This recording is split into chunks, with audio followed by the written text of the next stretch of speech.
Before we do, we've got another check of the weather from Mr. Roker. Al, it is such a pretty morning, isn't it? Perfect fall morning.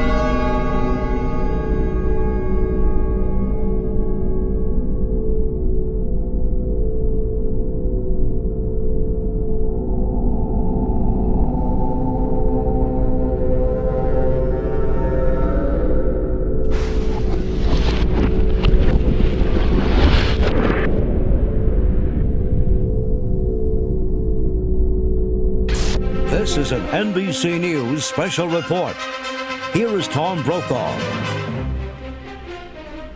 September 11th, the year 2001, a day unlike any other in the long course of American history, a terrorist act of war against this country.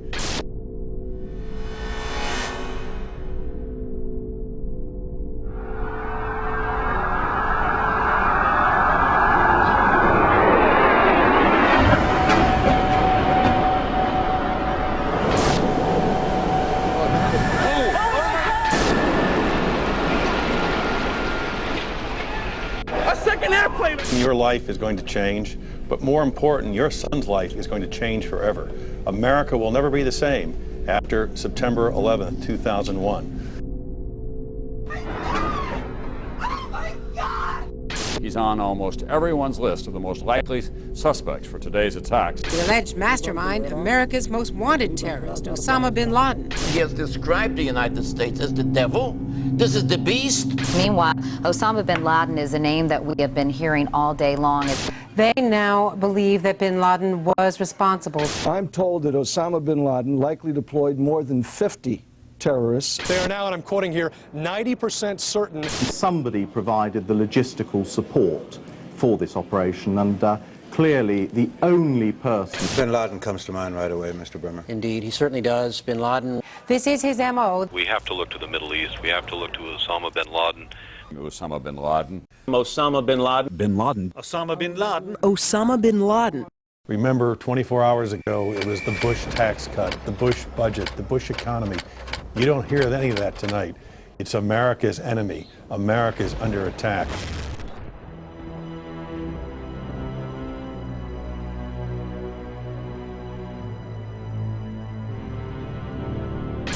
Within hours of the attacks on the Trade Center, there seemed to be one suspect, billionaire terrorist Osama bin Laden, and his band of ragtag extremists Al-Qaeda were to blame. They successfully struck the #1 military power in the world in an unprecedented fashion. America would never be the same. The Patriot Acts, Homeland Security, domestic wiretapping and surveillance, the loss of civil liberties, all in order to fight terror and protect us here at home. Is Osama bin Laden really responsible for the attacks of September 11th? If so, why can't we apprehend him? Did you know the FBI does not list 9/11 as one of bin Laden's crimes? Why not? According to Rex Toome, Chief of Investigative Publicity for the FBI, it is because there is no hard evidence linking bin Laden to the attacks. If that is the case, how could the 9/11 Commission conclude it was the work of 19 radical Muslims from the Middle East, under the direction of Khalid Sheikh Mohammed and Osama bin Laden? Bin Laden has been universally blamed for 9/11, but if one takes a closer look at the available evidence, it points to a much darker power. 7 years later, what evidence has been gathered? Let's begin with the hijackers. Many of them were actually trained within U.S. military bases. On September 15, 2001, Newsweek reported that U.S. military sources have given information that suggests 5 of the alleged hijackers received training at secure U.S. military installations in the 90s. Saeed al-Ghamdi, Ahmed al-Nami, and Ahmed al-Ghamdi listed their address on driver's licenses and car registrations as the Naval Air Station in Pensacola, Florida. Another indication of how the hijackers were tied to U.S. bases was reported on September 12th by Fox in D.C. They stated, congratulatory phone calls were made from a separate aeronautical school in Florida, which suggests inside help for the hijackers. Now, here at Embry-Riddle School in Daytona Beach, investigators say that they did indeed intercept cell phone calls that originated out of here, calls that were congratulatory after yesterday's attacks, calls the feds say were made by terrorist sympathizers here in Daytona as well as in Broward County. The New York Times would report that the Defense Department said that Atta had gone to the International Officer School at Maxwell Air Force Base in Alabama, Abdulaziz Al-Amari to the Aerospace Medical School at Brooks Air Force Base in Texas, and Saeed Al-Ghamdi to the Defense Language Institute at the Presidio in Monterey, California. The Vice Chancellor for Student Affairs at the Defense Language Institute, where Al-Ghamdi trained, went public and said, "Bush knew of the impending attacks on America. He did nothing to warn the American people because he needed this war on terrorism. He was quickly disciplined and threatened with court-martial." Even when neighbors called the CIA on hijacker Walid al-Shiari, nothing was done. Now, you might think that some of the neighbors would be shocked to find out that a suspected terrorist lived right down the street from them, but at least one woman we spoke with was not surprised at all.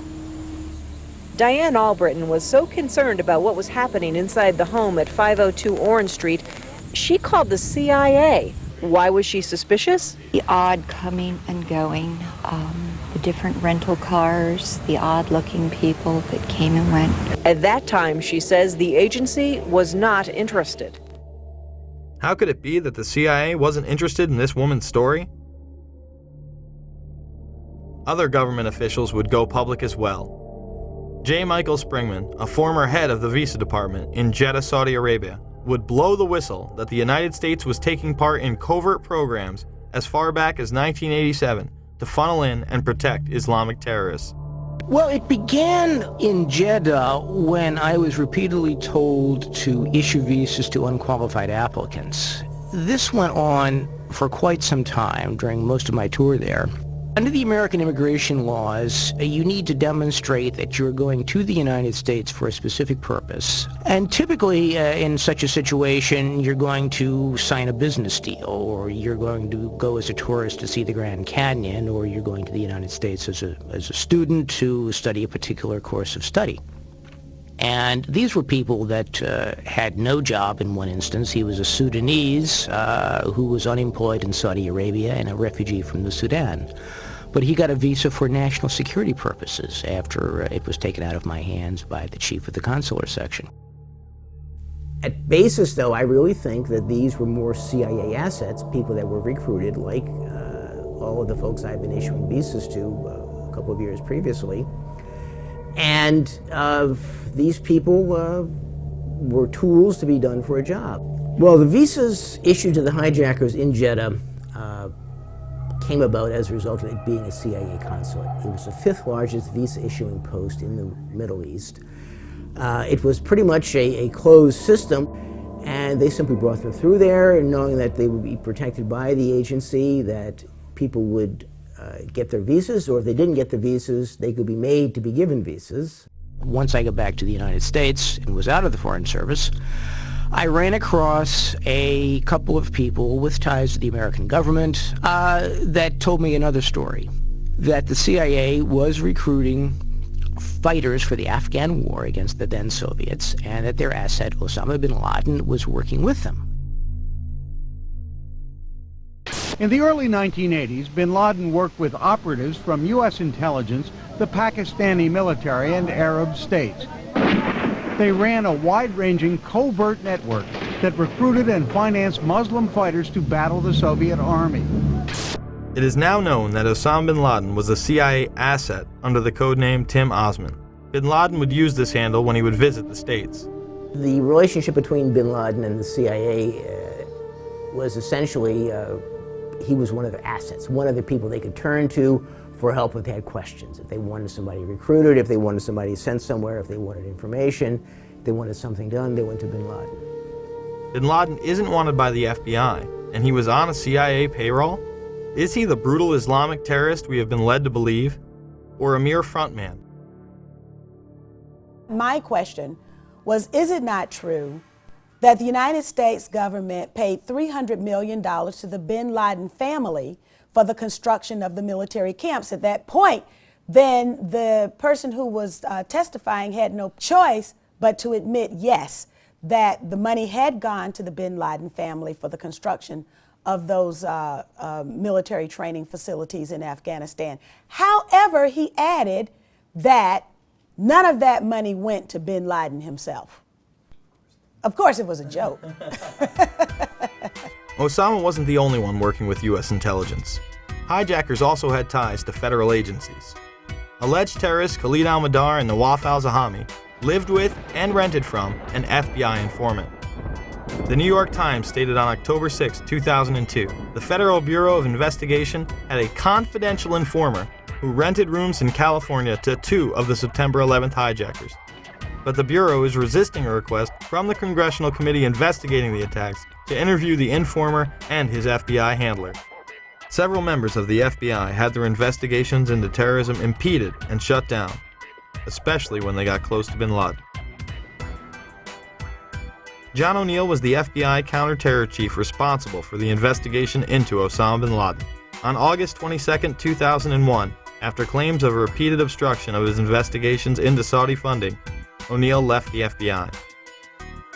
This document is marked secret and WF, which means it walked its way out of the Washington Bureau of the FBI. It indicates that before the attack of September 11th, agents had wanted to question 2 members of a very powerful family for their connections to a suspected terrorist organization, Omar and Abdullah bin Laden. But the agents weren't allowed to. O'Neill went on to take a new post as head of World Trade Center security. He would move into his office days before 9/11 and be killed during the attacks. Yeah. I have 4 children. I've lost friends that John, my friend from the FBI was killed. John O'Neill? I lost people too. We lost a lot of family members. What did John O'Neill do before he worked in the World Trade Center? John was the FBI. Head of the FBI. He was tracking down Osama. He was tracking down Osama. Because the government didn't listen to him. The government didn't listen to him. The FBI, hold on, you want to call a car to car? The FBI fucked up. They knew about the flight training. Yes. That was a fuck up for having these people in our country. We all agree on something. And the important thing is you have to understand, I feel what you feel. I've lost friends there. I feel what you feel. That was our World Trade Center. That was our people that fucking died that day. At a time when bin Laden was the most wanted man in the world, why would intelligence agencies stop their own investigations, especially as they were closing in on him? Robert Wright and others within the FBI also had their investigations into terrorism stopped prior to 9/11. Since August of 1999, I've been working to legally expose the very real and foreseeable Middle Eastern terrorist threats to American citizens at home and abroad. From 1993 to 1999, I was assigned to the Chicago Division's Counterterrorism Task Force. The successful investigation, which was codenamed Vulgar Betrayal, V-U-L-G-A-R, Betrayal, led to the June 1998 seizure of $1.4 million of Middle Eastern terrorist funding. These funds were linked directly to Saudi businessman N.Y.P.D. On October 12, 2001, N.Y.P.D was designated by the United States government as a financial supporter of Osama bin Laden. Larry Klayman of Judicial Watch initially tried to help get Wright's story to the proper authorities. He wanted to come forward long before 9/11. We were taking those steps beginning last summer to do that. The FBI had 30 days to allow that to occur. They violated their own regulations. They covered it up. If you didn't hear me, I went specifically. I called the Attorney General's office just days after 9/11. I said, Dave Shippers and I represent a special agent of the FBI Chicago field office who has years of information about how the FBI did not do its job, did not in any way investigate in a meaningful way money laundering in the United States. You're now claiming you want to do this. I'd like to make them available to you, Attorney General Ashcroft. And I was met with a response by Michael Chertoff, head of the criminal division. We're tired of conspiracy theories. Michael Chertoff will later become the head of Homeland Security, the department set up to fight the war on terror after 9/11. Wright was also restricted from telling any specifics about their investigation. Robert Wright was then prevented from working on terror investigations. So what happened to Wright? He was demoted in and around the time period leading up to 9/11. He's working on innocuous, meaningless things. That's what he's doing. Yes. he's a paper pusher, is because these monies were going through some very powerful U.S. banks with some very powerful interests in the United States. These banks knew or had reason to know that these monies were laundered by terrorists, and there are very significant potential conflicts of interest in both the Clinton and Bush administration, and in particular this Bush administration, who is as tight with Saudi Arabia as you can get. The president's father used to stay with the bin Laden family when he would go to Saudi Arabia. Former President Bush spent the night in D.C. at the White House on September 10th. We've also learned at NBC that there was a President Bush in the White House during the morning of these events. His father, former President Bush, was actually at the White House the morning of the attack. The next day, elite financiers of the Carlyle Group would meet. This global private equity investment firm would profiteer enormously from the wars in the Middle East. At the table were both Bush Sr. and Osama's brother, Shafiq bin Laden. The Bush and bin Laden families had been members since the 90s and would reap the benefits of terrorism coming to America. After 9/11, the company would become public.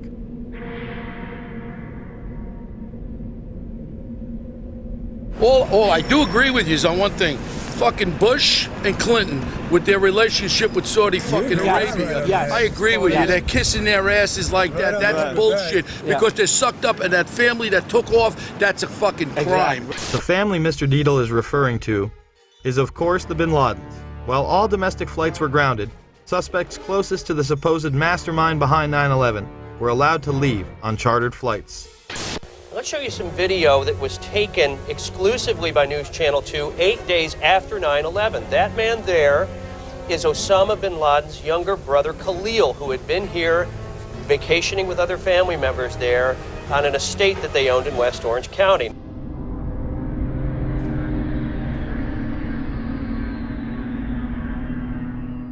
Now I guess we can safely say that there were people within the FBI and other agencies who actively protected and aided the alleged terrorists. With all the resources available to U.S. intelligence, you would think that someone within would have detected something. Well, one did. The Black Operation Program Able Danger identified the hijackers prior to 9/11, but the FBI wasn't interested. Lieutenant Colonel Anthony Schaefer, an intelligence officer inside Able Danger, tried to blow the whistle several times. Was the commission that investigated the 9/11 attacks told that lead hijacker Mohammed Atta had been identified and as al-Qaeda operative more than a year before terrorists struck? I'm told confidently by the person who did move the material over that the 9/11 commission received 2 briefcase-size containers of documents. I can tell you for a fact that would not be 1/20th of the information that Able Danger consisted of during the time we spent. Schaefer would also meet with Philip Zelikow, the executive director of the 9/11 Commission. What did Schaefer tell Zelikow?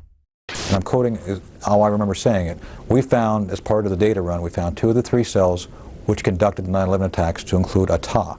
Schaefer says his unit linked Atta to al-Qaeda leaders, but would not provide any specifics. As to what he did with the information he had, we attempted to, first off, use it operationally. The lawyer said you can't do that. They're considered U.S. persons. Therefore, at that point in time, we made a determination as a team that we should move this information to the FBI. But he says beginning in September 2000, 3 meetings he set up with the FBI were each canceled by military lawyers. Despite all of this, the 9/11 Commission would deny it any significance and not include it in the report. Leaving a project targeting al-Qaeda as a global threat a year before we're attacked by al-Qaeda is equivalent to having an investigation of Pearl Harbor and leaving somehow out the Japanese. Schaefer and his team tried to stop the hijackers prior to 9/11, but were blocked. Later, the military would begin a smear campaign against them in order to discredit their findings. A Pennsylvania congressman says there's a smear campaign going on inside the Pentagon, and he wants the defense chief to get to the bottom of it. Republican Congressman Curt Weldon says Pentagon officials are trying to ruin one of their own who's gone public about a top-secret military intel unit. Lieutenant Colonel Tony Schaefer, who was the first member of Able Danger to go public, has now been told in writing by the Defense Intelligence Agency that he can't speak to members of Congress or their staff without prior approval. And now a security clearance which allowed him to deal with classified classified information has been pulled. The congressman says Schaefer has been gagged, punished for speaking up. It's obvious to me this is a clear attempt to silence this guy, but now even more than to silence him, to ruin him as a person and a military officer. I've talked to all the Able Danger players, and they all agree this is a witch hunt against Tony. It's wrong, it's un-American, it's unacceptable. Pentagon reportedly does not want the public to hear next week's Senate testimony about the former secret intelligence unit known as Able Danger.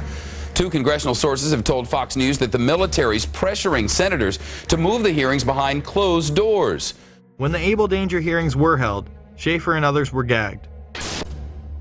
Eventually, Schaefer would be able to speak at a whistleblower's hearing. Many of us take seriously our oath of office to support and defend the Constitution against all enemies, foreign and domestic. Let me be up front here. I am no Boy Scout.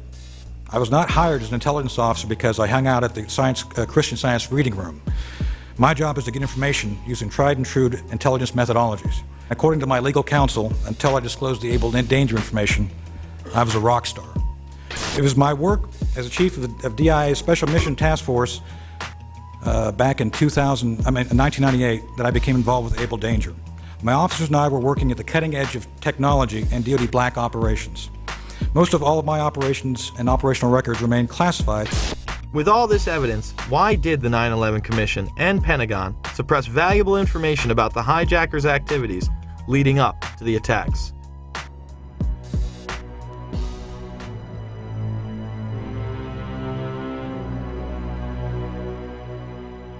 It was widely reported that men had been celebrating the attack after recording the first plane strike. They were not Al-Qaeda, but they were detained. I grabbed my binoculars and I could see the towers from my window. And this is where I'm looking. And all of a sudden, down there, I see this van park. And I see three guys on top of the van. And I could see that they were like happy. They didn't look shocked to me. They didn't look shocked. There was a group of Israelis, some of whom later were revealed as Mossad assets, who were arrested after cheering and high-fiving and videotaping the crash of the airplanes into the World Trade Towers. Several other men were detained after a van full of explosives was stopped outside of Manhattan. Earlier, we had heard that an FBI spokesperson said that there was a report on the George Washington Bridge, which is another facility which you folks are responsible for policing, a report that there had been a van stopped there that had explosives. Asked this week about another sprawling investigation and the detention of 60 Israelis since September 11th, the Bush administration treated the questions like hot potatoes. I would just refer you to the Department of Justice with it. I'm not familiar with the report. I'm aware that some Israeli citizens have been detained. With respect to why they are being detained and the other aspects of your question, whether it's because they are in intelligence services or what they were doing, I will defer to the Department of Justice and the FBI to answer that. On March 6, 2002, a draft report from the DEA said it may well be an organized intelligence gathering activity. Despite all of this, all the Israelis were let go without any espionage charges being filed. Fox News anchors Brit Hume and Carl Cameron would do a 4-part investigation into these allegations in December of 2001 and yield stunning results. It has been more than 16 years since a civilian working for the Navy was charged with passing secrets to Israel. Jonathan Pollard pled guilty to conspiracy to commit espionage and is serving a life sentence. At first, Israeli leaders claimed Pollard was part of a rogue operation, but later took responsibility for his work. Now, Fox News has learned some U.S. investigators believe that there are Israelis again very much engaged in spying in and on the U.S. Since September 11th, more than 60 Israelis have been arrested or detained, either under the new Patriot anti-terrorism law or for immigration violations. A handful of active Israeli military were among those detained, according to investigators, who say some of the detainees also failed polygraph questions when asked about alleged surveillance activities against and in the United States. Investigators suspect that the Israelis may have gathered intelligence about the attacks in advance and not shared it. A highly placed investigator said there are, quote, tie-ins, but when asked for details, he flatly refused to describe them, saying, quote, Evidence linking these Israelis to 911 is classified. I cannot tell you about evidence that has been gathered. It's classified information. Now, when the FBI investigated, it quickly unraveled to be the largest foreign spy ring ever uncovered inside the United States, the largest. Even the Soviet Union had not been spying on the United States as much as Israel has been doing. So the FBI started to round up these spies. They started to arrest them very quietly, and they were about halfway through this process of rounding up this spy ring when 9/11 happened. Numerous classified documents obtained by Fox News indicate that even prior to September 11th, as many as 140 other Israelis had been detained or arrested in a secretive and sprawling investigation into suspected espionage by Israelis in the United States. Investigators from numerous government agencies are part of a working group that's been compiling evidence since the mid-90s. These documents detail hundreds of incidents in cities and towns across the country that investigators say, quote, may well be an organized intelligence gathering activity. The first part of the investigation focuses on Israelis who say they are art students from the University of Jerusalem and Bezalel Academy. Documents say they, quote, targeted and penetrated military bases, the DEA, FBI, and dozens of other government facilities, and even secret offices and unlisted private homes of law enforcement and intelligence personnel. The majority of those questioned, quote, stated they served in military intelligence, electronic surveillance intercept, and/or explosive ordnance units. Why would Israelis spy in and on the U.S.? A General Accounting Office investigation referred to Israel as Country A and said, quote, according to a U.S. intelligence agency, the government of Country A conducts the most aggressive espionage operation against the U.S. of any U.S. ally. The document concludes, quote, Israel possesses the resources and technical capability to achieve its collection objectives. What about this question of advanced knowledge of what was going to happen on 9/11? How clear are investigators that some Israeli agents may have known something? Well, it's very explosive information, obviously, and there's a great deal of evidence that they say they have collected, none of it necessarily conclusive. It's more when they put it all together. A bigger question, they say, is how could they not have known? Almost a direct quote, Britt. It is now apparent that this intelligence ring was inside the U.S., had prior knowledge of 9/11, and had a classified role in 9/11, which officials refused to discuss. It was also able to penetrate U.S. intelligence agencies and secret offices, yet all were released.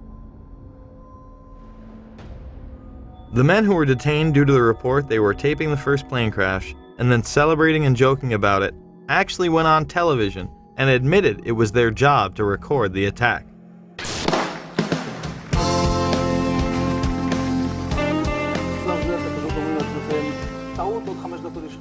And at that point, we were taken for another round of questioning, this time related to our allegedly being members of Mossad. The fact of the matter is, we are coming from a country that experiences terror daily. Our purpose was to document the event. How could they have known about the attack? And who sent them to document it? The evidence points to a large intelligence network inside the United States that had teams on the ground, such as the ones recording the attack, and electronic surveillance teams gathering information. Another team who was involved that day detonated explosives on the ground. We have both suspects under K. We have the suspect who drove in the van exploded. Yeah, I just want to make sure you and your guys are all right over there, K, that's all. We have both Trans driven that exploded. What location? King Street between 6 and 7. Shooting is on the scene on King 6 or 7. What unit are you? How would these teams obtain their information? The investigation on our side basically tracked back to two companies. The first one was called Amdocs. This is an Israeli-owned company which does the billing for 90% of the telephone companies inside the United States. Fox News has learned that some American terrorism investigators fear certain suspects in the September 11th attacks may have managed to stay ahead of them by knowing who and when investigators are calling on the telephone. How? By obtaining and analyzing data that's generated every time someone in the U.S. makes a phone call. What sitting in city, please? Here's how the system works. Most directory assistance calls and virtually all call records and billing in the U.S. are done for the phone companies by Amdocs Limited, an Israeli-based private telecommunications company. Amdocs has contracts with the 25 biggest phone companies in America and more worldwide. It is virtually impossible to make a call on normal phones without generating an Amdocs record of it. In recent years, the FBI and other government agencies have investigated Amdocs more than once. Sources tell Fox News that in 1999, the super-secret National Security Agency, headquartered in Northern Maryland, issued what's called a top-secret, sensitive, compartmentalized information report, TSSCI, warning that records of calls in the United States were getting into foreign hands, in Israel in particular. Fox News has learned that the NSA has held numerous classified conferences to warn the FBI and CIA how Amdocs records could be used. So if you know the name of a police officer, or even if you know the name just of an informant, you can follow that network of who is talking to who and basically determine that whole association of names and contacts that represent that unit of operation. Fox News has documents of a 1997 drug trafficking case in Los Angeles in which telephone information, the types that Amdocs collects, was used to, quote, completely compromise the communications of the FBI, the Secret Service, the DEA, and the LAPD. Amdocs would not be the only company with ties to the Israeli government. Israel was also gathering information from a separate business, Converse Infosys, who was also listening in. This company, inside the United States, installs and maintains the phone tapping equipment that law enforcement and the government use to eavesdrop on your phone calls. The company is Converse Infosys, a subsidiary of an Israeli-run private telecommunications firm with offices throughout the U.S. It provides wiretapping equipment for law enforcement. Here's how wiretapping works in the U.S. Every time you make a call, it passes through the nation's elaborate network of switchers and routers run by the phone companies. Custom computers and software made by companies like Converse are tied into that network to intercept, record, and store the wiretapped calls, and at the same time transmit them to investigators. We know we just had this FISA bill go through that granted immunity to the telecom companies. It was Converse Infosystem that was setting up all these special rooms in all the switching centers where the law enforcement or the government or whoever could simply push a button and listen to your phone call. Gone are the days of the little alligator clips and wires needed to eavesdrop on a phone call. They can sit in a room anywhere in America, touch a few buttons, and listen to your phone call. But the complaint about this system is that the wiretap computer programs made by Converse have in effect a back door through which wiretaps themselves can be intercepted by unauthorized parties. Adding to the suspicions is the fact that in Israel, Converse works closely with the Israeli government and under special programs gets reimbursed for up to 50% of its research and development costs by the Israeli Ministry of Industry and Trade. But investigators within the DEA, INS, and FBI have all told Fox News that to pursue or even suggest Israeli spying through Converse is considered career suicide. And sources say that while various FBI inquiries into Converse have been conducted over the years, they've been halted before the actual equipment has ever been thoroughly tested for leaks. More to the point, agents within the U.S. government have been told point blank that to even suggest Israeli spying or an Israel link to 9/11 is career suicide. It's been described as the third rail of American politics. If you touch it, you die. You never get to come back again. It's all over. It's the black pit where you can never go. But there is a bitter turf war internally at FBI. It is the FBI's office in Quantico, Virginia that has jurisdiction over awarding contracts and buying intercept equipment. And for years, they've thrown much of the business to Converse. A handful of former U.S. law enforcement officials involved in awarding Converse government contracts over the years now work for the company. Numerous sources say some of those individuals were asked to leave government service under what knowledgeable sources call troublesome circumstances that remain under administrative review within the Justice Department. And what troubles investigators most, particularly in New York in the counterterrorism investigation of the World Trade Center attack, is that on a number of cases, suspects that they had sought to wiretap and surveil immediately changed their telecommunications processes. They started acting much differently as soon as those supposedly secret wiretaps went into place. Somehow, suspected terrorists who were being surveilled by these very Israelis were able to change their behavior to elude the FBI. Israel's former Prime Minister, Benjamin Netanyahu, would boldly state that we are benefiting from one thing, and that is the attack on the Twin Towers and Pentagon. The United States has wholeheartedly supported essentially state-sponsored terrorism, both domestically in Israel and as part of Israel's foreign policy. The American relationship with Israel is the root cause of most of the problems the United States is facing around the world today. Well, I would say this, that there's one big elephant in the living room. It's never asked about. People don't like to put it on any video or anything like that. But it is the relationship between the United States of America and the State of Israel. It's the fly in the ointment. It's gotten us into a peck of trouble in the Middle East.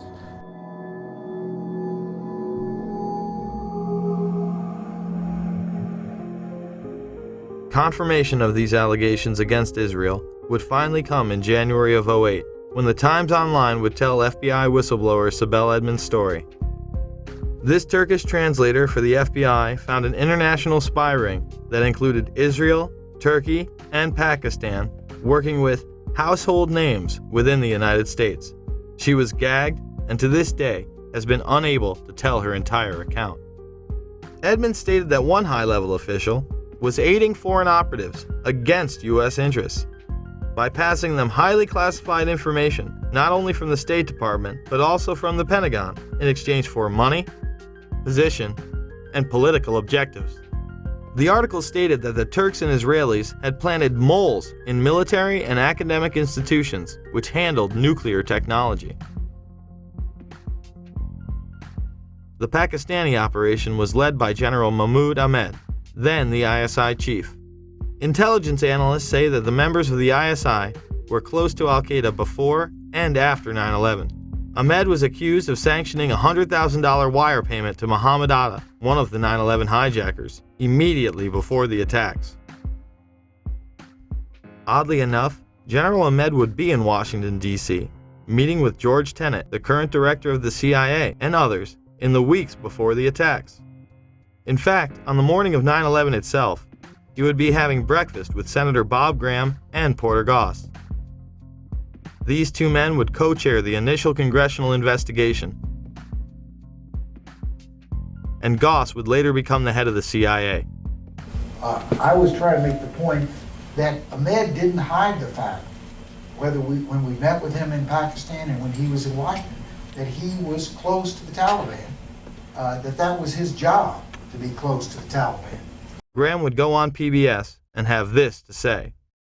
I was surprised at the evidence that there were foreign governments involved in facilitating the activities of at least some of the terrorists in the United States. I am stunned that we have not done a better job of pursuing that to determine if other terrorists received similar support, and even more important, if the infrastructure of a foreign government assisting terrorists still exists. Most of that information is classified, I think overly classified. I believe the American people should know the extent of the challenge that we face in terms of foreign government involvement. In that report, 27 pages would be completely redacted. And do you think that will ever become public? Which countries are talking about? It'll become public at some point when it's turned over to the archives, but that's 20 or 30 years from now. We need to have this information now. Are you suggesting that you are convinced that there was a state sponsor behind 9/11? I think there is very compelling evidence that at least some of the terrorists were assisted, not just in financing, although that was part of it, by a sovereign foreign government. The day after the attacks, it was apparent that some people within the government were aware of the Pakistani funding of Al-Qaeda. Secretary Powell, one country you didn't mention was Pakistan, and I understand that your deputy has spoken with the ambassador to Pakistan. Deputy Secretary Armitage did meet with Pakistani officials today. It would be useful to point out to the Pakistani leadership at every level how helpful they might be if we find a basis to act upon that information. Senator Joe Biden, who had also met with the head of the Pakistani ISI, would have harsh words on the Senate floor. And the word should go out to those who pretend that they wish to be our friends, that they're going to have to make some very difficult choices. Pakistan in particular is going to have to make a very difficult choice very soon. Words will not be sufficient. Actions will be demanded. When Biden was confronted, he confirmed his meeting with Ahmed, saying Pakistani intelligence was indeed funding the Taliban. Sir, one question. In the days following 9/11, you met with the head of Pakistani ISI, General Muhammad Ahmed. It has since come to light that he ordered Saeed Sheikh to wire $100,000 to Muhammad Atta. Why was he allowed to go back to Pakistan, and why wasn't he questioned, and why were you meeting with him? I met with him to deliver a message that if he didn't stop supporting the Taliban, we would take him out. Why did we let him go? We let him fly freely. We never investigated him. We never even looked into him. Look, there's a thing called diplomatic passports. We did not arrest Khrushchev when he came. But he financed the hijackers, and you let him go, and he's free. He hijacked the hijackers. No one knew he financed the hijackers. hijackers. It's wired. It's reported. He would later state that the information was indeed classified. How did you know the ISI was helping the Taliban, sir? How did you know they're helping them out? It is classified? Pakistan was set up as the silent funding arm of the hijackers. They were used as a launching base for the occupation of Afghanistan. To review, we have just learned that many of the hijackers had ties to U.S. military installations, the FBI, and the CIA. That both Israel and Pakistan have classified roles in 9/11 to this day, and the man who co-chaired the initial investigation into 9/11 stated this information would be classified for at least 20 to 30 years. Virtually none of this information was in the 9/11 Commission report. Instead, you are expected to believe that Osama bin Laden carried out the attacks alone. Yet 2 wars and 7 years later, he's still on the loose. The bipartisan commission was full of insiders who whitewashed the events of that day to the point it was comical. 5 years after the horrors of 9/11, there's a new way to look at those unforgettable images. Through color, caricature, and captions, comic book veterans Ernie Colon and Sid Jacobson have brought to life the 9/11 Commission Report. It took a year and a half to distill 600 pages down to less than 150. When you hear about the idea of the 9/11 Commission Report as essentially a comic book, your first reaction is, what are you, crazy? It's accurate. I mean, the graphic version is accurate. That's what happened. Thomas Keane was the co-chair of the commission with Lee Hamilton. They would write a book together called Without Precedent. In it, he would claim that NORAD and the Pentagon did not tell the truth, and that indictments were considered. If the report itself wasn't accurate, how could the comic book be? Thomas Keane is now traveling the country in order to instruct teachers on how to teach 9/11 to their young, impressionable minds. The 9/11 Commission was such a cover-up that Max Cleland, an appointed member, went off on Wolf Blitzer. A deal announced yesterday between the White House and the commission investigating the September 11th attacks is proving to be rather controversial. Under the agreement, only certain members of the commission will be allowed to review classified documents from the White House, and their notes will be subject to administration review. Today, some relatives of people who were killed in the attacks criticized the agreement, and our next guest, who's a member of the commission, claimed the deal is disgusting. Former Georgia Senator Max Cleland, a Democrat, joins me here. Well, you've used the word deal 3 times. I don't think the 9/11 Commission ought to be making deals with our own government under the responsibility we have from the Congress and our responsibility to the American people to get all the facts, and let all the commissioners look at those facts. Now, we've had to subpoena the FAA for those documents. We've had to subpoena NORAD for those documents. I'm in favor of subpoenaing the White House for the documents we need so that all the commissioners can get to see all the documents that we need. That's the only way we can face the American people and the families and say we have done a thorough investigation independently of the White House and the entire executive branch. The president has said only a minority of the commission can see a minority of the documents, and then they have to clear what they're going to say to the rest of the commission with the White House. If you're one of those 4 that gets to see these documents, would that change your opinion? No. They don't want any more eyeballs to see their documents than they can possibly get away with. It's a scam. It's absolutely disgusting. Cleland would later resign. Well, they have something to cover up, and the 9/11 Commission, of course, was a master cover-up. We know that. The question is what it was covering up. I don't believe the reports on September 11th put out by the 9/11 Commission or by Congress. I've seen one put out by the 9/11 Commission, and it was basically hundreds of pages of nothing. It was very generic. It was very indirect, indistinct, devoid of facts, devoid of hard positions. It was things like mistakes were made. We need to improve human intelligence. This is nothing. I mean, it's like, yes, I stand for truth, justice, and the American way, but it was vapid. It was a waste of time and money, but gives the impression that, oh yes, the government is doing something, the government is studying the issue. Well, what makes me really disappointed, and that's an understatement, is that Congress's role is oversight.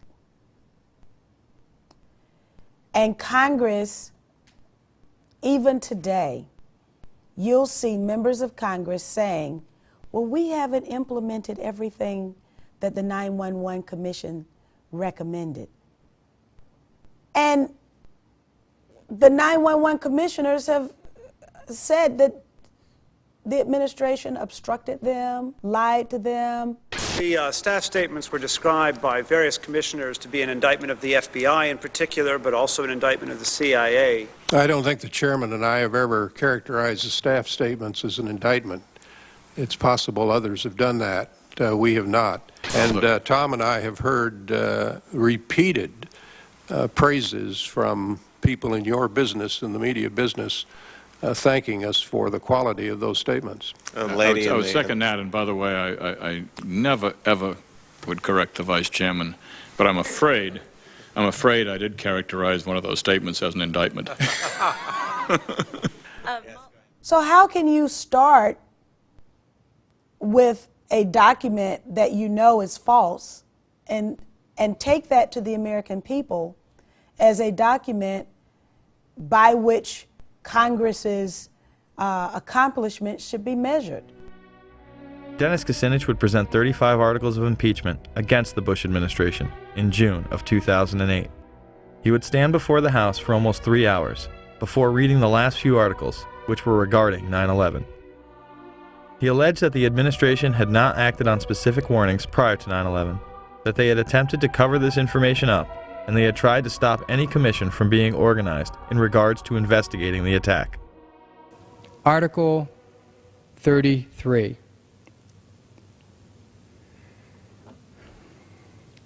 Repeatedly ignored and failed to respond to high-level intelligence warnings of planned terrorist attacks in the United States prior to 9/11. In his conduct while President of the United States, George W. Bush, in violation of his constitutional oath to faithfully execute the office of President of the United States, and to the best of his ability, preserve, protect, and defend the Constitution of the United States, and in violation of his constitutional duty under Article 2, Section 3 of the Constitution, to take care that the laws be faithfully executed, has both personally and acting through his agents and subordinates, together with the Vice President, failed in his constitutional duties to take proper steps to protect the nation prior to September 11th, 2001. So the congressional report was redacted, and the 9/11 Commission is a cover-up. Yet our supposed leaders continue to propagate fear of the boogeyman and his disciples. I do believe that Al-Qaeda has now made it part of their global effort to destroy everything we stand for and we believe in.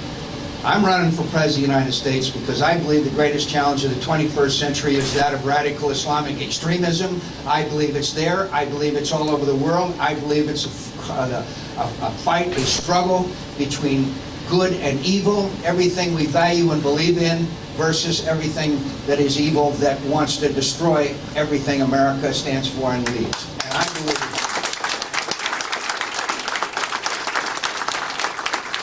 it was an Osama bin Laden job with 19 people from Saudi Arabia.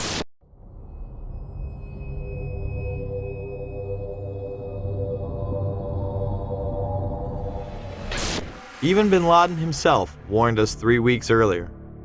Osama bin Laden warned 3 weeks ago that he would attack American interest in an unprecedented attack, a very big one. There was a report, you'll recall, that the Mossad, the Israeli intelligence agency, did indeed send representatives to the U.S. to warn, just before 9/11, that a major terrorist attack was imminent. Prior to 9/11, it was widely reported that hijacked planes could be used as weapons. By Youssef's group and bin Laden's group to undertake a suicide mission.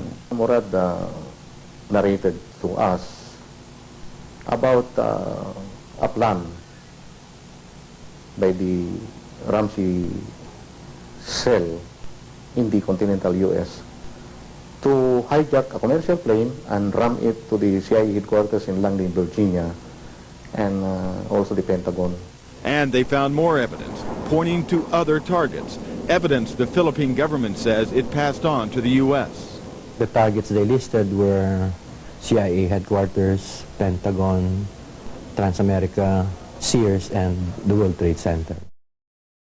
President Bush even received the Phoenix memo, stating bin Laden was determined to strike in the U.S. in August, right before the attacks. The president was aware that bin Laden, of course, as previous administrations has been well known, that bin Laden was determined to strike the United States. In fact, the label on the president's, the PDB, was bin Laden determined to strike the United States. On August 6, 2001, President Bush was presented a President's Daily Brief article titled, "Bin Laden Determined to Strike in U.S." The lead sentence of that President's Daily Brief indicated that bin Laden and his followers wanted to follow the example of World Trade Center bomber Ramzi Youssef and bring the fighting to America. The article cited a more sensational threat, reporting that bin Laden wanted to hijack a U.S. aircraft. The President's Daily Brief item included information from the FBI indicating patterns of suspicious activity in this country, consistent with preparations for hijackings. The president broke his silence today about the revelations earlier this week that he had been briefed before September 11th about a possible al-Qaeda hijacking plot. The comments took place in the White House South Lawn setting where the press could not ask questions. While he was honoring the Air Force football team, his comments diverted to what has become topic A in Washington. You know what's interesting about Washington? It's a town, unfortunately, it's the kind of place where second guessing has become second nature. What I want to say to my Democratic friends in the Congress is that they need to be very cautious not to seek political advantage by making incendiary suggestions, as were made by some today, that the White House had advance information that would have prevented the tragic attacks of 9/11. Clark confirms that in June, July, and August 2001, the Central Intelligence Agency warned the President in daily briefings of unprecedented indications that a major al-Qaeda attack was going to happen against the United States. It was so well known that the United States had done several drills with this exact scenario prior to 9/11. We're going to take a closer look tonight at another example of where, despite the conventional wisdom, there were people in the United States who actually were preparing to defend against the kind of attacks which occurred here on 9/11. The North American Aerospace Defense Command, NORAD for short, has been defending the skies over the U.S. and Canada for almost 50 years, 46 to be precise. USA Today reports that in the 2 years before the attacks on September the 11th, NORAD conducted exercises using hijacked airliners as weapons. And one target was the World Trade Center. Here's ABC's Brian Ross. President Bush has said again and again that no one could have imagined what Osama bin Laden ordered for September 11th. We knew he hated us, but there was nobody in our government, at least, and I don't think the prior government, that could envision flying airplanes into buildings on such a massive scale. But that turns out not to be true. U.S. military planners did envision and practice those very scenarios.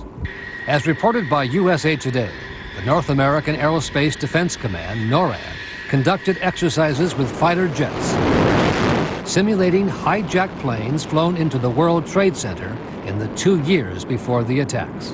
Pentagon planners also envisioned the attack on the Pentagon 5 months before it happened. One of these drills was run on June 1st and 2nd of 2001. Amalgam Virgo was an exercise where multiple attack scenarios would be occurring simultaneously, including attacks from cruise missiles, unmanned aerial vehicles,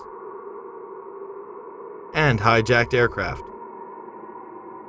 The scenario also envisioned a hijacker taking control of a commercial aircraft and slamming it into the nation's capital.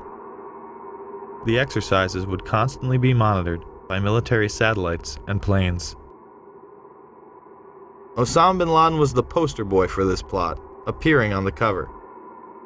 Isn't it a fact, sir, that prior to September 11, 2001, NORAD had already in the works plans to simulate in an exercise a simultaneous hijacking of 2 planes in the United States? Colonel Scott, do you have any data on that? I'm not aware of that, sir. I was not present at the time. That was Operation Amalgam Virgo. Yes, sir. So what did happen on 9/11? The truth is, there was a lot more going on that day than we are being told. There were several war games and exercises being run simultaneously, involving multiple government agencies. John Fulton and a team from the CIA would be conducting a drill at 8:45 a.m. out of the National Reconnaissance Office in Chantilly, Virginia, in which a plane is crashed into a building. Other drills would literally cripple our defensive and investigative abilities on that morning. But this very interesting information, Katie, Matt, and Tom, from the FBI, they have been operating a massive exercise from their hostage rescue unit. All of their top teams, about 50 personnel, helicopters, equipment, were in Monterey, California for the last 2 days, scheduled to fly back today commercially.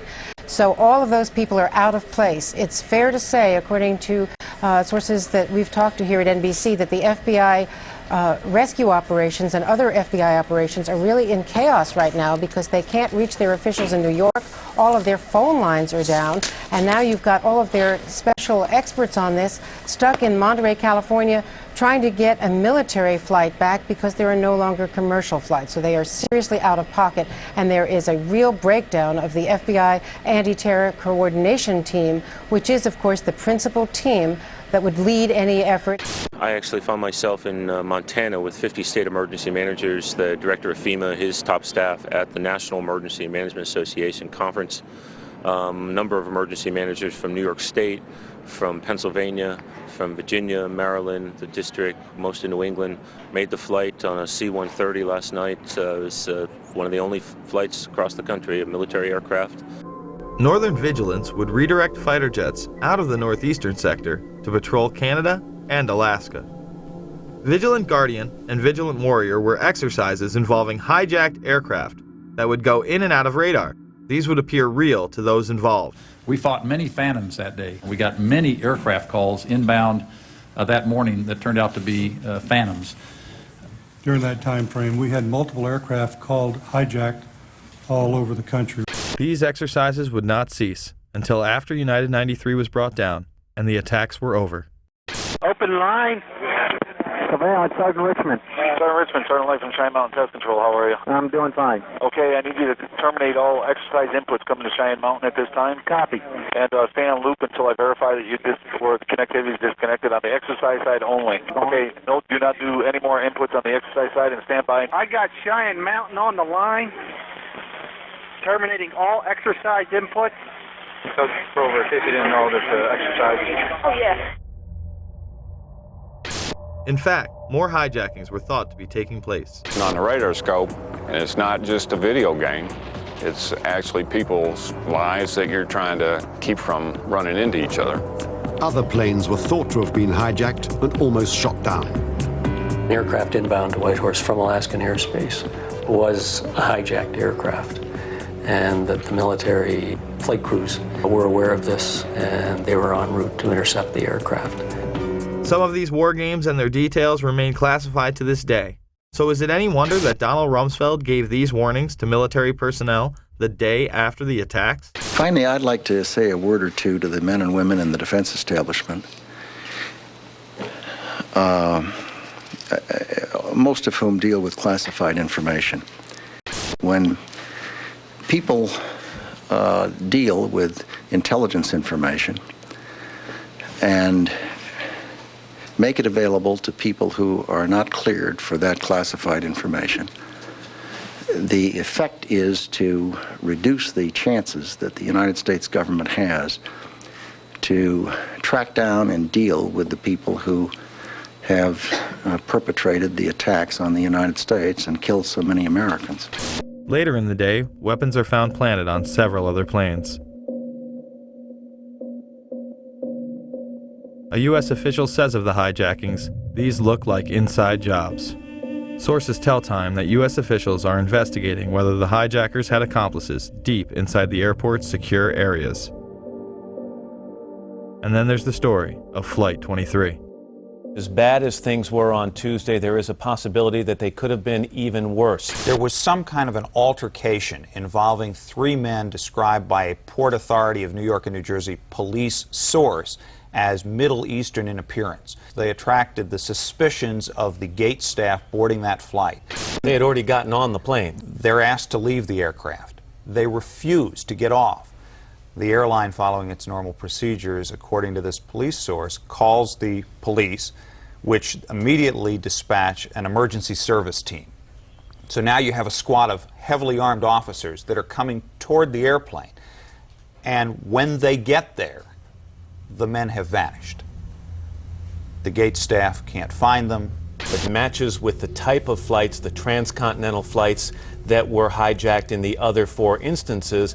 Another disturbing fact, if indeed there was an altercation and these men felt they had a case to make and were being treated unfairly, you can't imagine they would have disappeared from the airport. They would have stayed around and pled their case with the police. It is extraordinarily unusual to have an airline, after it has boarded passengers, be so suspicious that it's going to ask these customers to get off the airplane. We got a phone call from a law enforcement officer who was on vacation, was in the United Airlines terminal at the time. As soon as he approached, they walked out of the terminal and he looked over. He described them as Middle Eastern in both appearance and dress.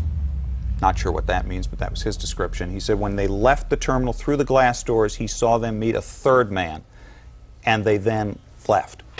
Inside the bags, officials found Al-Qaeda instruction sheets, but false identification prevented investigators from ever locating the bag's true owners. Coincidentally, the hijackers' identification would be found the exact same way. There have also been reports of luggage that did not make the plane connection that appears to be tied to one of the alleged perpetrators, and this is being reported by the Boston Globe, and contained within the luggage were supposed to be Arabic language flight training manuals as well as videotapes pertaining to operating an aircraft. Then we have that mysterious suitcase with all of the hijackers' names and all of this incriminating evidence that is supposedly taken by one of the hijackers to the airport. Why, if they are planning on a suicide attack, would they even bother to pack a suitcase? Or if they're just packing a suitcase to look like they're checking luggage, just throw clothes in there. Why put a Koran? Why put flight manuals? Why put all this incriminating information if it's supposedly going to get burned up? And then magically, amazingly enough, this one suitcase doesn't make it onto the connecting flight to New York. And it's just there in baggage handling, waiting to be discovered and found. If the passengers on Flight 23 used false identification, why wouldn't the other hijackers? Based on my personal belief and based on the events of that morning, the decision to halt airplanes in all likelihood probably precluded other attacks. Atta and 3 others would do dry runs of the attacks before 9/11. Actor James Woods and others on the plane even filed separate reports to the FAA. Again, nothing was done. I was on a flight, without going into the details of what made me suspicious of these 4 men, although it would have been blatantly obvious to the most casual observer, I took it upon myself to go to the flight attendant and ask to speak to the pilot of the plane. The first officer came out. I reported to him that I felt that the 4 men, and I said, can you look over my shoulder and see who I'm talking about? And he said, yeah. I said, I think they're going to hijack this plane. I mean, everything they're doing, and I explained to him these details, which I've been asked to keep private until whatever jurisdiction, whatever trials may take place. Their behavior was such that I felt they were going to hijack the plane. I found out later that not only did he make a report, but the flight attendant also made a report of my suspicions to the FAA. My friend Scott said to me, remember that flight you took in August? I said, yeah, I've been thinking about it all day. He said, well, maybe you should call the FBI. And I said, I'm sure they're being inundated, but I thought it over and I called the local office. 6:45 the next morning, I got a phone call that actually wakes me up, and he said, we want to talk to you about the flight that you took in August. I said, oh, did the manifest match of any of the flights yesterday and my flight? He said, well, we can't tell you that. I said, well, look, I'll get ready and I'll come down to the federal building. He said, we're outside your house. We'll just wait for you. Wow, 7:15. So this is 6:45 in the morning. I said, and this is the only funny part of any of this, I said, how did you know where I lived? And there was a pause. He said, we're the FBI. We're the FBI, thank you. So they came in and I said, look, I'm dying to know, were these the guys? And he said, well, we've had 36,000 tips in one day. And there's 2 of us, and we're going to be at your house all this morning, so you can do the math, but we can't tell you, So since then, I have identified for sure 2 of them as 2 of the terrorists. Really? Who actually were not on Flight 11, but one was on Flight 175 and one was on Flight 77. And I've been told unofficially, not by the FBI, but by someone else in actually a higher level of government, believe it or not, just through a coincidence, through a mutual friend, that all 4 of them were terrorists involved. As I explained to the FBI, they said, what was your first instinct? And aside from certain things like 4 guys getting on a transcontinental flight without any hand luggage, they said to me, what did you think these guys were? I said, well, I thought they were either 4 law enforcement officers or 4 terrorists, in that they had that thing that guys who are undercover or on a mission have between each other. Just more evidence that the hijackers had intelligence ties.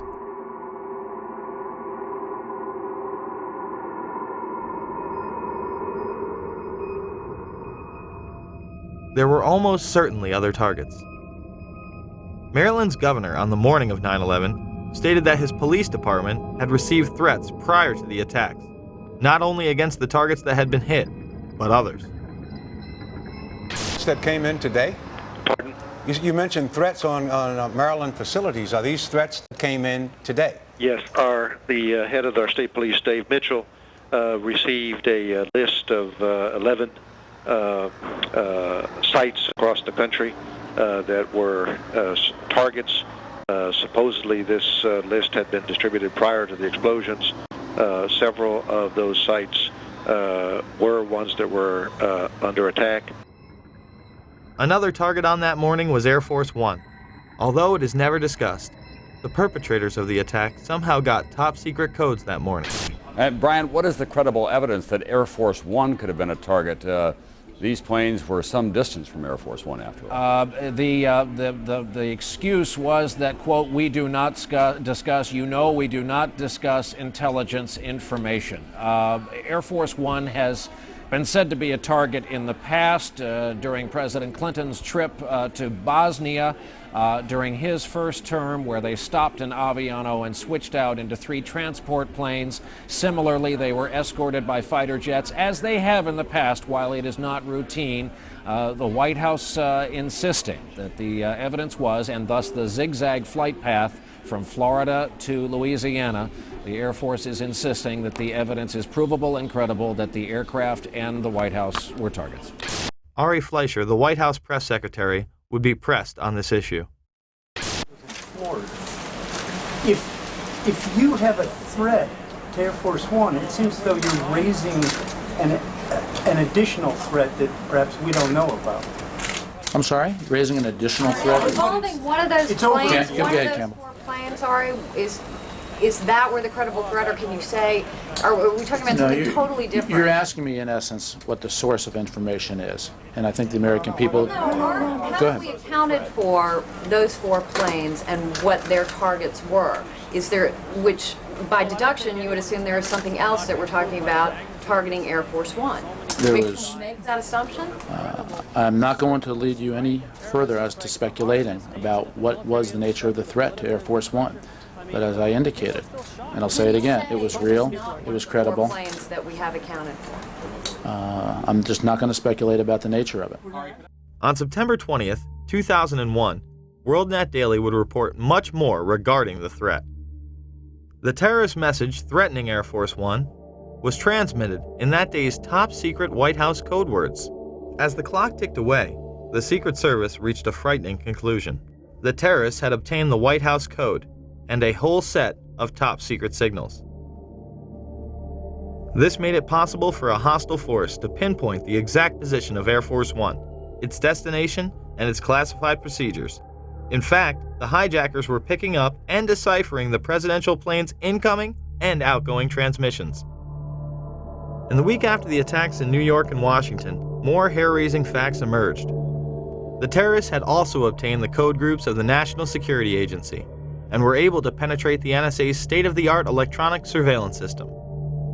They seemed to have at their disposal an electronic capability that was more sophisticated than the NSA. They also believe that the terrorists are in possession of all or part of the codes used by the Drug Enforcement Agency, the National Reconnaissance Office, Air Force Intelligence, Army Intelligence, Naval Intelligence, Marine Corps Intelligence, and the intelligence offices of the State Department and Department of Energy.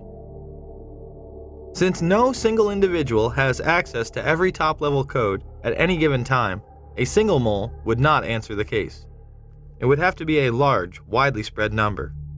U.S. experts do not believe bin Laden was capable of infiltrating double agents into the heart of the U.S. administration on a large scale.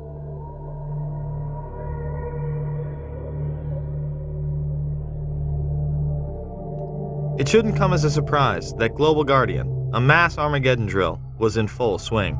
The drill would pose all sorts of threats, and even mobilize command centers known as doomsday planes that house top military personnel. Although originally scheduled for late October, it was moved up unexpectedly. One of these doomsday planes was on the scene of the Pentagon strike. Now to one of the eeriest moments amid the carnage of 9/11, a mysterious plane was seen flying right over the president's residence. Even some CNN staffers saw it. To this day, it has never been officially explained. Tonight, Chief National Correspondent John King has new details about this great 9/11 mystery. Today, 6 years after 9/11, the mystery endures about just what happened in the skies over the White House that terrible day. A plane flew right over it. But why? And what was it? It appeared overhead just before 10 a.m., a 4-engine jet banking slowly in the nation's most off-limits airspace. About 10 minutes ago, there was a white jet circling overhead. Now, you generally don't see planes in the area over the White House. That is restricted airspace. Two government sources familiar with the incident tell CNN it was a military aircraft and say the details are classified. This comparison of the CNN video and an official Air Force photo suggests the mystery plane is among the military's most sensitive aircraft, an Air Force E-4B. Note the flag on the tail, the stripe around the fuselage, and the telltale bubble just behind the 747 cockpit area. The E-4B is a state-of-the-art flying command post, built and equipped for one reason: to keep the government running no matter what, even in the event of a nuclear war. The reason it was nicknamed the Doomsday Plane during the Cold War. They exercise this type of thing all of the time, and they simply don't talk about it. So it doesn't surprise me that they are very closed-mouthed about it. Ask the Pentagon, and it insists this is not a military aircraft, and there is no mention of it in the official report of the 9/11 Commission. But 6 years later, the Pentagon, the Secret Service, and the FAA all say they, at least for public consumption, have no explanation of the giant plane over the president's house, just as the smoke began to rise across the river at the Pentagon. There is also footage of another white mystery plane in the restricted airspace over New York City before the second attack, and as the second plane strikes the World Trade Center.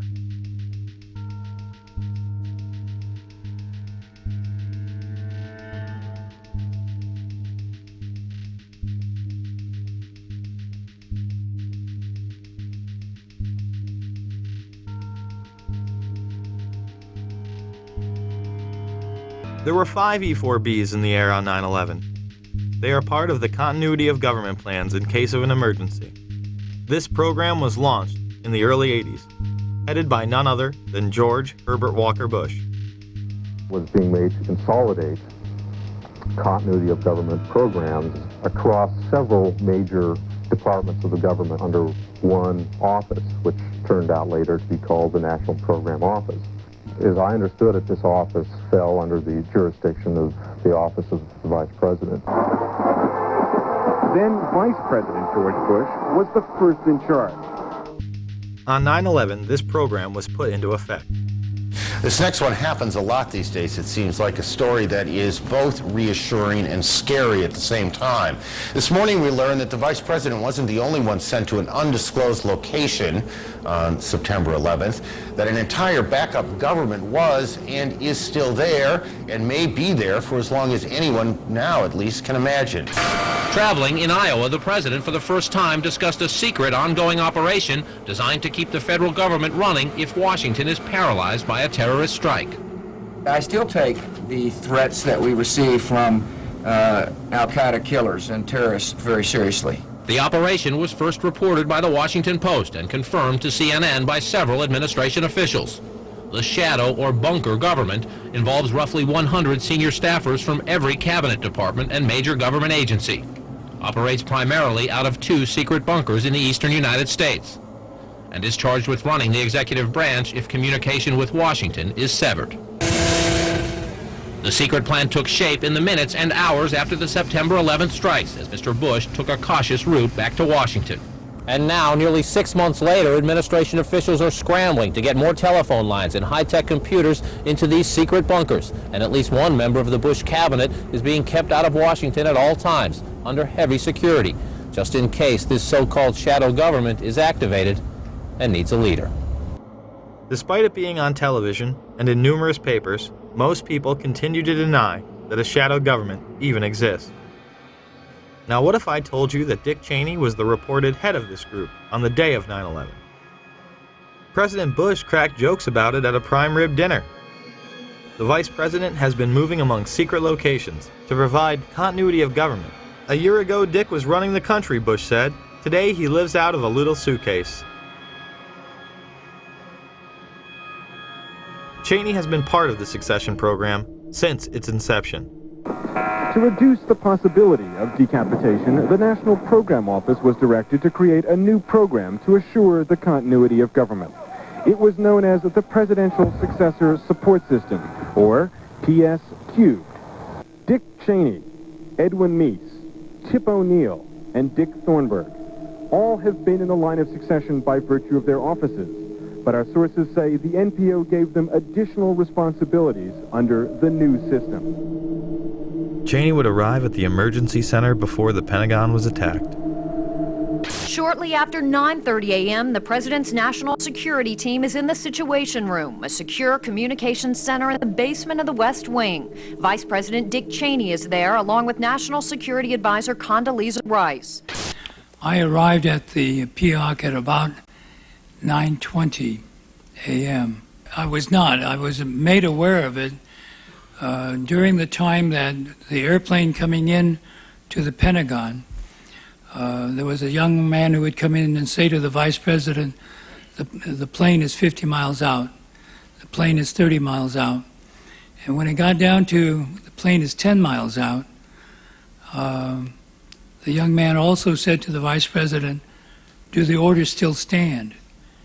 And the vice president turned and whipped his neck around and said, of course the orders still stand. Have you heard anything to the contrary? The flight that came into the Pentagon.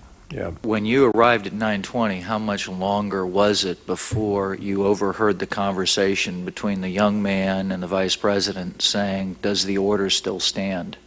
It's probably about 5 or 6 minutes. So about 9:25 or 9:26. The 9/11 Commission would cover this up by saying Cheney did not arrive in the emergency operating center until more than 15 minutes after the Pentagon strike. Many of the same people involved in the shadow government benefited the most from the war on terror.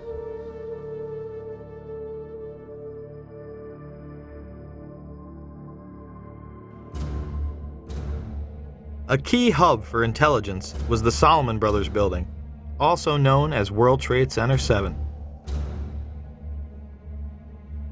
This was a massive 47-story skyscraper that would have dominated most city skylines. At 5:20 in the afternoon, it would collapse into its own footprint. It also happened to be New York City's #1 spook house and operational center.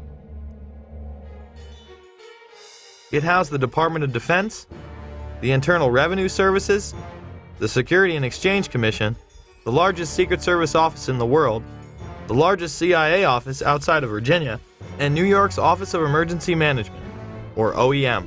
Beyond the haunting presence of those still missing in the rubble, Ground Zero is filled with guns, drugs, and secrets. Number 7 World Trade Center was also the New York office of the Central Intelligence Agency. The CIA ordered the building surrounded by FBI agents shortly after it collapsed.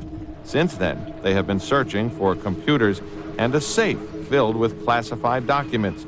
Government agents watched the construction workers through binoculars as they searched.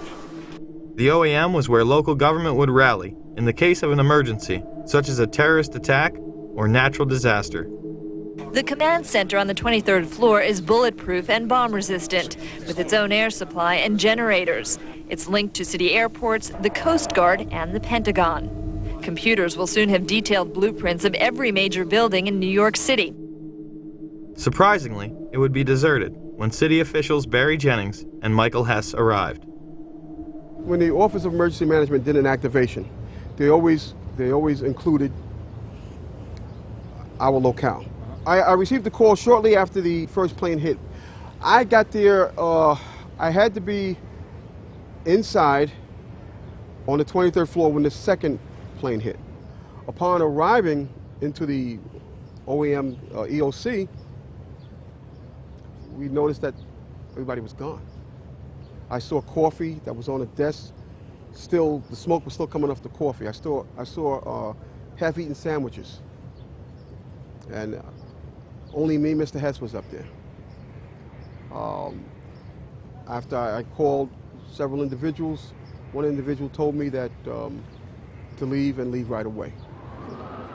Both would go on network television on 9/11 and make the claim they experienced explosions inside the building as they tried to evacuate. I'll give you a live picture down Church Street. Fire crews now walking back toward the scene. We have seen them all morning trying to walk away, because what happens is every time a little piece of the building comes down, a huge black cloud comes at us, making it almost impossible to breathe or see anything in front of them. But now, at least for the past couple of minutes, it has been clear from this space back on Chambers in that area. So now they're walking back toward the World Trade Center. And as we keep letting you hear the personal stories, the survivor stories of exactly what happened inside the World Trade Center when that first plane went in, and of course the collapses since then, we're going to bring more of those to you now. Barry Jennings, you were on the 8th floor, you work for the City Housing Department. Explain to me the moment of impact. Well, me and Mr. Hess, the Corporation Counsel, were on the 23rd floor. I told him we got to get out of here. We started walking down the stairs. We made it to the 8th floor. Big explosion. Blew us back into the 8th floor. And I turned to Hess. I said, "This is it. We're dead. We're not going to make it out of here." I took a fire extinguisher and I bust the window out. That's when this gentleman here heard my cries for help.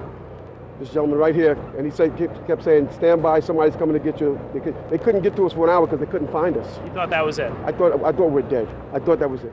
We have Frank Uciardo back on the phone with us, Brenda, with some New York City officials. Frank, go ahead. That's right. I'm standing here right now just off Broadway by City Hall with Michael Hess, who is the city's Corporation Counsel. Mr. Hess, you were trapped in, I believe, 7 World Trade Center. Go ahead, sir. Yes, I was. I was up in the Emergency Management Center on the 23rd floor, and when all the power went out in the building, another gentleman and I walked down to the 8th floor where there was an explosion, and we've been trapped on the 8th floor with smoke, thick smoke all around us for about an hour and a half. But the New York Fire Department, as terrific as they are, just came and got us out. When I made it to the 6th floor, and there was an explosion. The explosion was beneath me. Keep in mind now, it's pitch black in there. All the lights went out. So when the explosion happened, it blew us back. I'm thinking I'm standing on the landing. I'm actually holding on to a pole above us. Really? And I had to climb back up because Hess is yelling, "What do we do now?" I said, "There's only one thing we can do, and it's go back up." Both buildings were still standing. Keep in mind, I told you the fire department came and ran. They came twice. Why? Because building Tower 1 fell, then Tower 2 fell. And then when they came back with all concern now, like, to get me the hell out of there. I was trapped in there for several hours. I was trapped in there when both buildings came down. All this time, I'm hearing all types of explosions. All this time, I'm hearing explosions. When they finally got to us, and they took us down to what they called the lobby, because I asked them, I said, when we got down there, I said, "Where are we?" He said, "This was the lobby." And I said, "You gotta be kidding me." It was total ruins. Total ruins. Now keep in mind, when I came in there, the lobby had nice escalators. It was a huge lobby. And for me to see what I saw, it was unbelievable. And the firefighter that took us down kept saying, "Do not look down." And I kept saying, "Why?" He said, "Do not look down." And we were stepping over people. And you know you can feel when you're stepping over people. This building would fall into its own footprint at 5:20 in the afternoon at nearly free-fall speed. Almost 7 years later, there has still been no official reason given, but some have given the false impression that damage caused by the collapse of the Twin Towers brought 7 down. Despite the fact that no other surrounding buildings acted in this manner.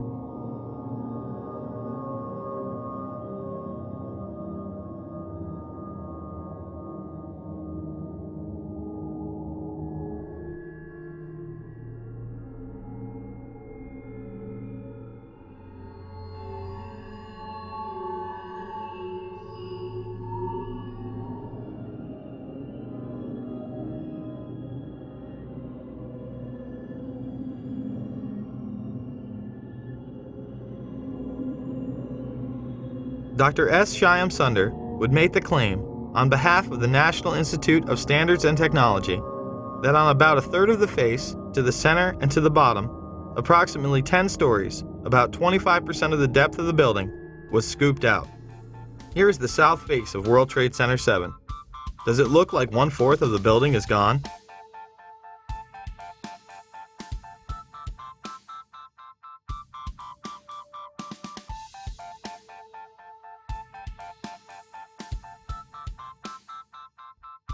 Perhaps we should take a look inside.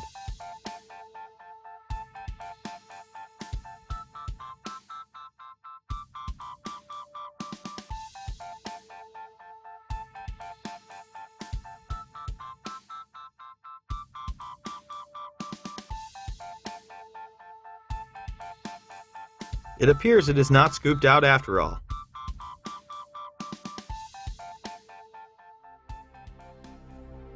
Members of the media were reporting that the building had collapsed due to structural damage and fire, more than 20 minutes prior to it going down. Now, more on the latest building collapse in New York. You might have heard a few moments ago, I was talking about the Salomon Brothers building collapsing. And indeed it has. Apparently that's only a few hundred yards away from where the World Trade Center towers were. And it seems that this was not a result of a new attack. It was because the building had been weakened during this morning's attacks. We'll probably find out more now about that from our correspondent, Jane Stanley. Jane, what more can you tell us about the Salomon Brothers building and its collapse? The building can clearly be seen in the background as Jane Stanley reports its demise. Jane, I think many of us, when we heard the news, perhaps on the radio earlier today, were... The feed would be cut before the building collapsed. And just couldn't comprehend it. I mean, it almost sounded too far-fetched. I was wondering what it felt like for you being in Manhattan. Well, unfortunately, I think we've lost the line with Jane Stanley. They called me down. I think it was part of the 9/11 Commission. They asked me the same questions that you guys are asking me. And at that point, they said, "Okay, thank you." And they sent me on my way. And yeah, you told them pretty much everything you just told us. Yes. That you were in the building, got rocked by an explosion. Yes. All that. Yes. And you know that they didn't mention Building 7 once in the commission report. I told them that's where I was. It was very, to tell you, it was very scary because they looked like very important people. Yeah. They were questioning me about certain things. And I don't know if they like the answers I gave. I could care less. I gave my account of it, the truth, and that was it. That day I'll never forget. And the explanations that were given to me is totally unacceptable. Totally unacceptable. I'm just confused about one thing, and one thing only. Why World Trade Center 7 went down in the first place. I'm very confused about that. I know what I heard. I heard explosions. The explanation I got was it was the fuel oil tank. I'm an old boiler guy. If it was a fuel oil tank, it would have been one side of the building.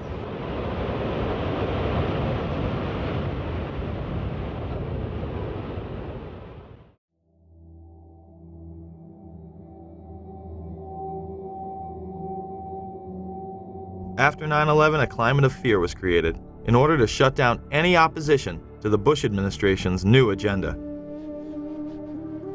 A week after 9/11, anthrax began appearing in the mail. The letters were made to look as though they were the work of Muslim extremists, claiming "Death to America" and "Allah is great." Now, if you remember, these anthrax letters, they were written to appear to be from semi-literate Muslims, very crude handwriting, Allah this, Allah that. They really do look more like movie prop letters than real letters. The targets were government buildings, media outlets such as CBS, NBC, the New York Post, and politicians such as Senator Dietl and Leahy, two members of the opposition party. When the FBI tested the anthrax, it was highly refined and weaponized. Colin Powell would go on CNN and deny these allegations. No, I think we've had a lot of stories over the past 4 or 5 days. First it was weaponized anthrax, then it was highly refined, and then when it was analyzed, it was discovered it was none of the above. The anthrax used in the attacks was identical to that of the Ames strain, which led the investigation to Fort Detrick. An analysis of the anthrax that was sent to Senator Dietl's office shows that this anthrax has a sophistication that leads people to know that it can only be produced by a PhD microbiologist, and it would have to have been done in a small, well-equipped microbiology lab. This appears to be the so-called Ames strain. That was a strain of anthrax that was first isolated almost 50 years ago at a U.S. Department of Agriculture diagnostic lab in Ames, Iowa. What's uncommon about this is that it has been engineered in such a way to be, as they say, readily aerosolized. That means, in effect, that what somebody has done is taken the anthrax spores, added to them some kind of a chemical to get in the way of a normal electrostatic process that causes the spores to clump together. Chemical's been added to declump them, in effect. That makes them very fine. They are able then to be dispersed very readily into the air. The Washington Post would report, genetic fingerprinting studies indicate that the anthrax spores mailed to Capitol Hill are identical to stocks of the deadly bacteria maintained by the U.S. Army since 1980. Those labs can trace back their samples to a single military source, the U.S. Army Medical Research Institute of Infectious Diseases at Fort Detrick, Maryland. It's been made quite clear that Al-Qaeda wasn't behind this. It is a specialized biological weapon only produced by our military in one facility. High-level FBI and CIA officials said none of the 60 to 80 daily threat reports from intelligence sources contain evidence linking the anthrax attacks to Osama bin Laden's terrorist network. This did not stop the mainstream press from trying to blame Al-Qaeda. As investigators race to find answers to the recent wave of anthrax terror, we'll look at what investigators are targeting now.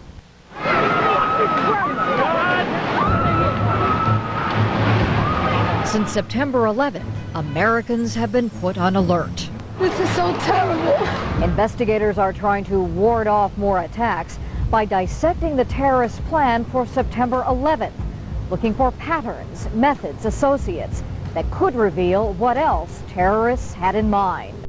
It was not something smuggled in from Iraq. It was not something smuggled in from any Middle Eastern country. It was U.S. government ultrafine granulated weaponized anthrax spores. There was another story that the media absolutely would not touch, the story of Dr. Philip Zach. And it goes back to the U.S. government lab where the anthrax was stored. It was reported that official U.S. government documents in the anthrax investigation showed that Dr. Zach had entered the laboratory where the anthrax used in the letters was kept without proper authorization after having lost his job. Somehow the Bush administration would have the foresight to be on Cipro 6 weeks prior to the attacks. How convenient. An attack traced back to U.S. government facilities, and the president and his staff happen to be taking the antidote before it's even in the mail. Judicial Watch would file suit against the administration for its actions. Well, this is another good example of how certain people consider themselves to be above the rest of us. On September 11th, I think it'll come as a shock to a lot of people, but it's been reported by the New York Times and other major news organizations and confirmed by the White House. The President's office and Vice President's office went on Cipro, the antibiotic that was used to combat anthrax. The White House went on Cipro. It must have known that either an attack was underway or was imminent. It shows you that some people in this country are less than equal and are not treated like the political elites.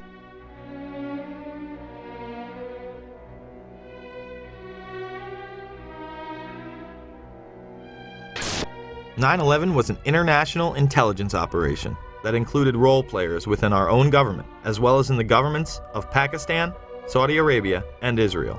Each played a compartmentalized role in order to create a climate of fear and confusion."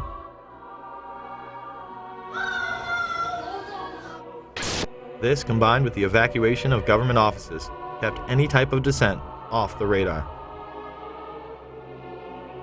It was a time when Americans felt they needed to rally around their leaders, and they did. I can hear you!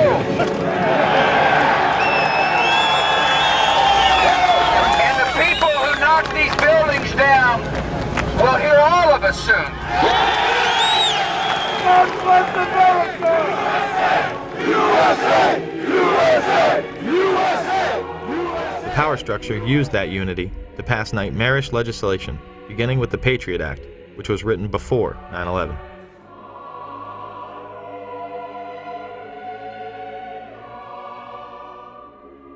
Homeland Security was in place prior to 9/11 as well. Another piece of this, which is something that has been well known to you all, is that the creation of the Office of Homeland Security was something that was planned even before September 11th. The Bush administration had even written up the plans to invade Afghanistan the week before 9/11. And as a result of a process that involved the CIA, the Department of Defense, the Department of State, the National Security Council, a national security presidential directive was developed and prepared throughout 2001 that was approved by what's called the Principals Committee, which is essentially cabinet-level officers involved in national security, on September 4th, 2001. That document was then finalized on September 10th. I think it was focused on al-Qaeda from the various earlier days. We fight a fabled enemy, the likes of which that can never be defeated.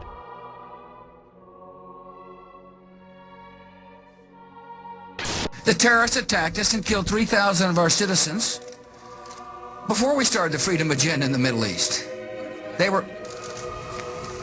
What did Iraq have to do with what? The attack on the World Trade Center. Nothing.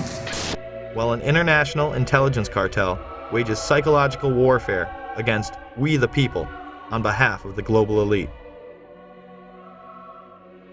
And remember, this is a government that over the years has proven that it can be trusted with these powers. You'd hope, as you mentioned before, that people don't complain about these extra inconveniences because they are simply being put into effect to protect all of us. They masquerade as our saviors, while the media glorifies and indemnifies them. Either you are with us or you are with the terrorists.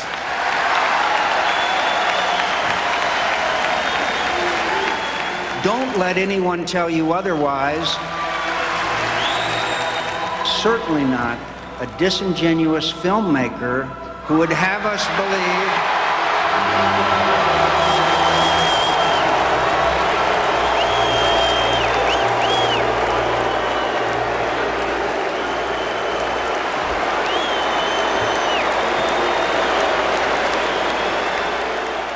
The time has come not for a revolution, but a restoration of our Constitution, our Bill of Rights, but most of all, our morality as a people. The question is, will we be able to put our consumerist obsessions aside long enough to make a difference? Can we put down the remote control and hold these tyrants accountable? It's up to us. No more excuses. Thank you.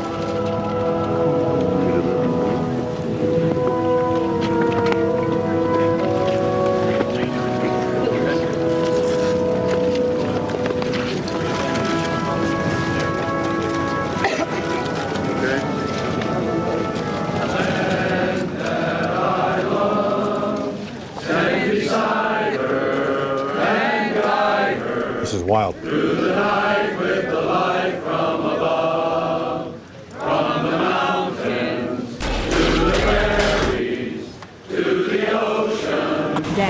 Can't be throwing no pictures. Okay, it's NBC News. Don't you understand? It's NBC News. I don't care who it is.